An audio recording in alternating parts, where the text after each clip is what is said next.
Hello दोस्तों, welcome back to our channel. एक महीने में 10 किलो वज़न कैसे कम किया जा सकता है, सबसे पहले तो हम इस पे बात करेंगे।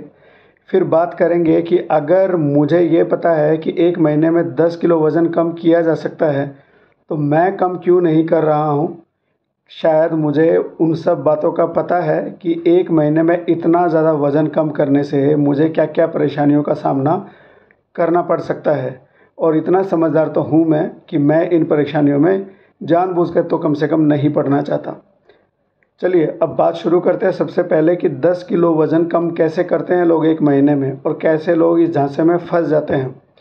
बड़ा ही एम्बिशियस गोल है कि इतना आसानी से इतने दिन में ये वज़न कम करना काफ़ी एम्बिशियस गोल है। इसके लिए आपको काफ़ी स्ट्रिक्ट डाइट चाहिएगी, आपको स्ट्रिक्ट एक्सरसाइज प्लान चाहिएगा, और आपको डॉक्टर को, न्यूट्रिशनिस्ट को डिस्कस करना पड़ेगा इतना रैपिड वेट लॉस करने के लिए। सबसे पहले प्लान आएगा आपका डाइट का। बात आती है कैलोरी की, कि कितनी कैलोरी खाने की ज़रूरत पड़ेगी आपको। पूरे दिन में एक एवरेज अडल्ट को 1000 से 1200 कैलोरी के करीब खाना होगा। इससे ज़्यादा आप नहीं खा सकते अगर आपको इतना वज़न कम करना है तो। इसलिए आपको एक ऐसा माहौल क्रिएट करना पड़ेगा आपके शरीर में कि आप कैलोरी कंज्यूम तो ज़्यादा कर रहे हैं लेकिन खा कम रहे हैं, यानी कि इनपुट कम है और आउटपुट बहुत ज़्यादा है।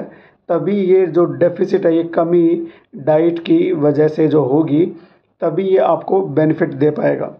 फिर दूसरी बात आती है मैक्रोन्यूट्रिएंट्स पे। मैक्रोन्यूट्रिएंट्स वो होते हैं जो हमारे शरीर में, या तो शरीर को बनाने में, एनर्जी देने में, जैसे प्रोटीन है, फैट है, कार्बोहाइड्रेट है, ये सब चीज़ें मैक्रोन्यूट्रिएंट में आते हैं जो ज़्यादातर हमें अपने खाने में चाहिए होती है।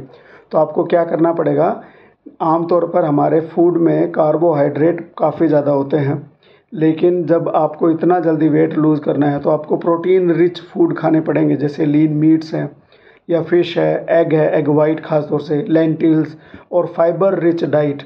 फाइबर होगा तो आपका पेट भी ठीक रहेगा।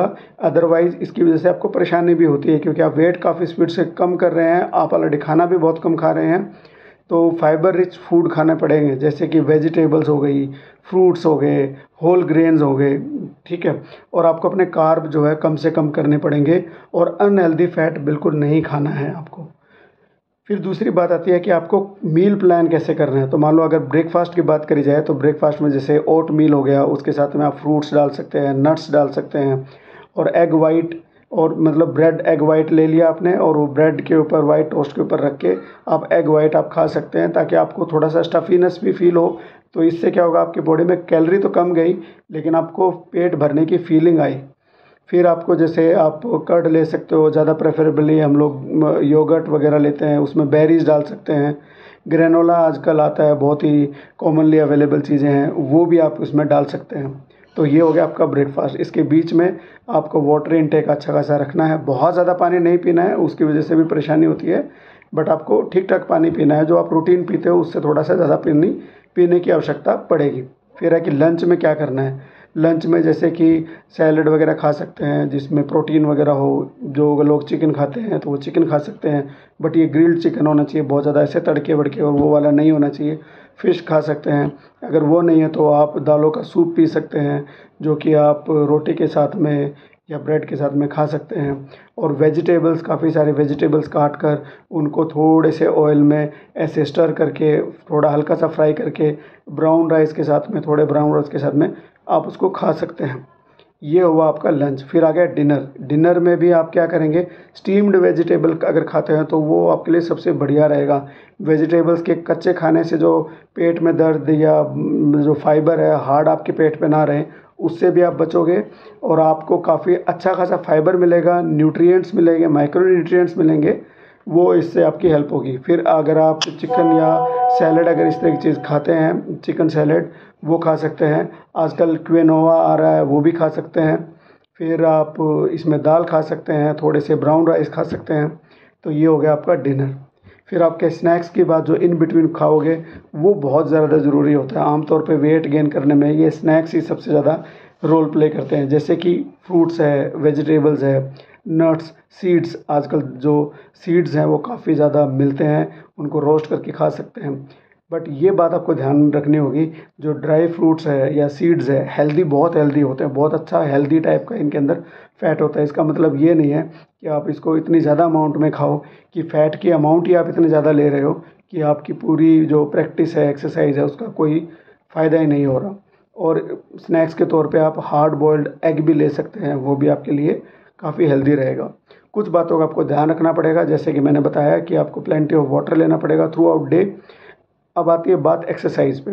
एक्सरसाइज क्या होता है, आपको रेगुलर फिजिकल एक्टिविटी में इन्वॉल्व होना पड़ेगा। आपको ये मान के चलना पड़ेगा कि 30 से 40 मिनट जो है आपको मॉडरेट इंटेंसिटी की एक्सरसाइज करनी पड़ेगी लगभग हर रोज़। और मॉडरेट इंटेंसिटी का मतलब ये है कि आपको इतनी तेज़ वॉक करना पड़ेगा या हल्का जॉगिंग, जो आप जिससे आपको सांस चढ़े या जिससे आपको पसीना आए, या फिर आप फ़ोन पे वो एक्सरसाइज करते करते समय बात ना कर पाएँ। इस तरह की लेवल की आपको एक्सरसाइज करनी पड़ेगी। फिर है स्लीप, आपको नींद बहुत अच्छी भरपूर मात्रा में चाहिए, क्योंकि अगर नींद नहीं लोगे तो उसकी वजह से कुछ ऐसे बॉडी के अंदर हार्मोन्स और केमिकल्स निकलते हैं जो वेट गेन करने में काफ़ी ज़्यादा मदद करते हैं शरीर की। तो इसलिए आपको नींद अच्छी खासी लेनी है, क्योंकि अगर आपकी नींद पूरी नहीं होगी तो आपका वेट लॉस जर्नी जो है वो फ़ायदा नहीं होगा। और इन सब के साथ में आपको एक प्रोफेशनल को कंसल्ट करना होगा, उसकी गाइडेंस लेनी होगी रजिस्टर्ड डॉक्टर से और रजिस्टर्ड डाइटिशियन से, क्योंकि ऐसे वेट लॉस तो बहुत सारे लोग करवाते हैं बट उसकी वजह से काफ़ी नुकसान भी होते हैं। बट लास्ट में इस बारे में मैं एक बात कहना चाहूँगा, रैपिड वेट लॉस जितना भी करोगे आप, वो काफ़ी ज़्यादा चैलेंजिंग तो होता ही है, बट उसके कई सारे हेल्थ रिस्क भी होते हैं। और सबसे इम्पोर्टेंट बात होती है वेट लॉस में आपको ऐसे तरीके अपनाने हैं जिससे आप उस वेट को मेंटेन कर पाओ, वो बहुत ज़्यादा ज़रूरी है। अब बात आती है कि अगर मुझे ये सब चीज़ें पता है तो ये चीज़ मैं क्यों नहीं कर रहा हूँ, क्योंकि मैं इसलिए नहीं कर रहा हूँ कि मुझे वो सारी बातें पता है जो अब मैं आपको बताने वाला हूँ। सबसे पहला खतरा होता है न्यूट्रिशनल डेफिशिएंसी। हम अलग अलग तरह के फूड खाते हैं, आइटम्स खाते हैं, फूड आइटम्स खाते हैं, उसमें हर फूड आइटम में अलग अलग तरह का न्यूट्रिशन होता है। तो जैसे कुछ में होता है कि आप बहुत कम कैलोरी वाले डाइट खा रहे हैं, तो हो सकता है कि आप उस कैलोरी को कम करने के चक्कर में कई एसेंशियल न्यूट्रिएंट्स हैं हमारी बॉडी में मिल ही नहीं पा रहे हैं, जिसकी वजह से आपको थकान, कमज़ोरी और दूसरे हेल्थ इश्यूज़ आपके जो है उभर सकते हैं। फिर अब muscle loss, rapid weight loss की वजह से आपका मसल का लॉस हो सकता है, साथ साथ फैट लॉस के साथ साथ में मसल लॉस भी काफ़ी हो सकता है।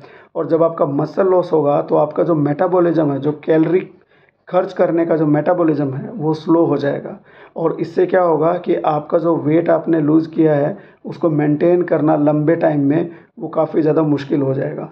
ऐसा ही आप लोगों ने देखा होगा कि जब लोगों की शादी होने वाली होती है, लोग रैपिडली वेट लॉस करते हैं और बाद में एकदम से, क्योंकि उनका मसल लॉस भी होता है, और फिर एकदम से वेट गेन भी वो कर लेते हैं। दूसरी प्रॉब्लम जो मुझे पता है, गॉल स्टोन यानी कि गॉल ब्लैडर के अंदर पथरी हो सकती है। बहुत रैपिडली अगर वेट लॉस करते हैं तो आपकी पित्त की थैली में पथरी हो सकती है, और जो आपको काफ़ी ज़्यादा पेन दे सकती है और बाद में आपको सर्जरी करवाने की आवश्यकता पड़ सकती है। फिर आती है डिहाइड्रेशन। कई बार बहुत ज़्यादा कैलोरी मतलब इनटेक हम घटा देते हैं और एक्सरसाइज भी बढ़ा देते हैं, तो उससे क्या होता है, डिहाइड्रेशन की प्रॉब्लम भी बड़ी जल्दी जल्दी होती है, जिससे डिजीनेस, थकान, दूसरे लक्षण भी आपको आते हैं। फिर आता है आपका electrolyte balance imbalance. Rapid weight loss होगा, आपका जो इलेक्ट्रोलाइट का जो बैलेंस है वो डिस्टर्ब होगा, जिसकी वजह से आपको हार्ट बीट तक पे भी प्रॉब्लम आती है। और कई लोग इतना रैपिडली वेट लॉस करते हैं, सब कुछ भूल जाते हैं कि नहीं बस वेट लॉस करना ही करना है, तो कुछ लोगों में सीजर यानी दौरे आने तक की प्रॉब्लम भी फेस करनी पड़ सकती है। इनके साथ में एक और इम्पॉर्टेंट इशू आता है साइकोलॉजिकल इफ़ेक्ट। डाइट आपने इतनी रिस्ट्रिक्ट कर दी है, अब क्या होगा कि उसके बाद में आपको एंग्जाइटी, और कुछ लोगों में तो लंबे समय में डिप्रेशन, साइकोलॉजिकल इफ़ेक्ट भी देखने को मिलते हैं। आप बड़े चिड़चिड़े रहने लग जाते हैं, क्योंकि आपकी बॉडी में उतनी एनर्जी नहीं आ रही है, उतने न्यूट्रिएंट्स नहीं है, उतने मिनरल्स नहीं आ रहे, उतने वाइटमिन्स नहीं आ रहे हैं, तो आप बहुत ज़्यादा इरिटेट हो सकते हो। इसके अलावा और कई सारी प्रॉब्लम्स हैं, जैसे कि हेयर लॉस। मेरा हेयर लॉस वेट लॉस की वजह से नहीं हुआ, बस हो गया। दूसरा है कि आपका बोन लॉस, क्योंकि आपके बोन का लॉस भी हो सकता है। जिन महिलाओं को जो रेगुलर मेंस्ट्रुएशन आ रहा है, बट इतना रैपिड वेट लॉस करने से उनका मेंस्ट्रुएशन भी इरेगुलर हो सकता है। तो मोटी बात यह है कि मैं लास्ट में आपको यही कहूँगा कि मेरा वेट जो है अभी ऑलमोस्ट मेंटेन्ड है, और I am happy with that. और मैं कोशिश कर रहा हूँ कि इसको रेगुलरली एक्सरसाइज से थोड़ा और कम किया जाए, जो मेरा रूटीन वेट होना चाहिए वहाँ तक उसको लेके जाऊँ। बट मेरा लंबा टारगेट है 1 साल में, 1.5 साल में। तो क्यों मैं ऐसा सोचता हूँ एज ए डॉक्टर कि मुझे 1 हफ्ते में आधा किलो से 1 किलो से ज़्यादा वज़न कम नहीं करना चाहिए। मेरा लास्ट टारगेट, अगर मैं बहुत ज़्यादा ज़ोर लगा के करूँ तो 1 किलो से ज़्यादा मेरा वज़न लॉस नहीं होना चाहिए 1 महीने में, because I want to be healthy. जितने भी मैंने प्रॉब्लम बताई, मैं उनको जानबूझ के इनवाइट करना नहीं चाहता। जो लोग बहुत ज़्यादा रैपिड वेट लॉस की तलाश में रहते हैं, तो रैपिड वेट लॉस के लिए बहुत सारे लोग होते हैं, बट उसको मेंटेन करना और उसकी वजह से होने वाले साइड इफ़ेक्ट्स, प्रॉब्लम, वो लोग ज़्यादातर लोग मैनेज नहीं कर पाते। तो अपनी लाइफ में बहुत रैपिडली वेट लॉस करना अच्छी बात नहीं है, ये डिसीज़न सोच समझ के ले। और मैं उम्मीद करता हूँ कि ये वीडियो आपको अच्छा लगा होगा, और अगर अच्छा लगा हो तो लाइक करो, शेयर करो और सब्सक्राइब करो। हमारा चैनल 2017 से चल रहा है, तो आप आते हो, चले जाते हो, सब्सक्राइब नहीं करते हो, तो subscribe our channel, so that हम आपको काफ़ी सारे अच्छे अच्छे वीडियोस बनाकर पेश कर सकें। Thank you so much.